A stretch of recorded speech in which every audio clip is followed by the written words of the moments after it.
Growing up, I was absolutely steeped in a Bible culture. I can sing camp songs to you. I can tell you 3 ways to get to heaven, 4 ways to get to heaven, 5 ways to get to heaven, whichever version you'd like.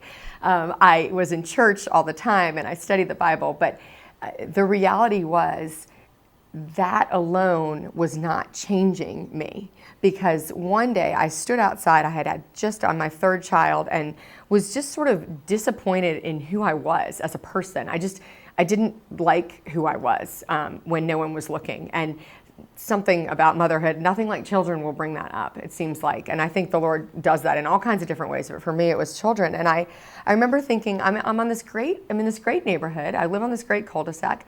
I'm not different than any of these women. We're all the same. We want great things for our kids. We want to stay married. We want to find purpose and fulfillment. We're not really doing anything different. And I thought, wait a second, the foundational idea of following Jesus, the reason I would give my whole heart and my whole life to him is because he offers transformation. So why am I not any different? My idea is I don't want to be Nicole with a sugar packet on top. I don't want to just know that I should be nicer. I don't want to experience a relationship where I'm annoyed and think, gosh, I should be nicer. I actually want to be nicer. I want to experience love that comes from the inside out, that I didn't have to know, that I had to make it happen because I was trying to follow Jesus. That's real transformation. So I started to really explore deeply that idea and just go to the Lord and be like, I give up. I don't know how to do this. And that's sort of why this question is such a passion of mine. The 2 issues I struggle most with are control and anger.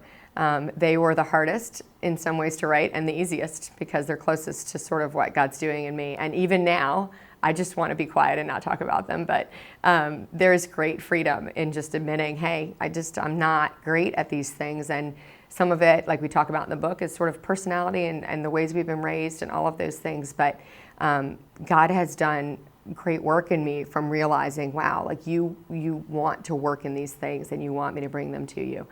Some of the others aren't as much of a struggle, but in writing them and in being in them, I realized that there's shades of all of these things in me. I think there's shades of all of them in every single one of us, honestly. And when I sort of invite God into those places, not only do I understand myself better, but I understand people that I love better. So my go-to is not worry, generally. But in writing and researching and sort of thinking about it, I feel more compassion for those around me who do struggle with worry. So each of the issues kind of in its own way ends up being relevant to my life.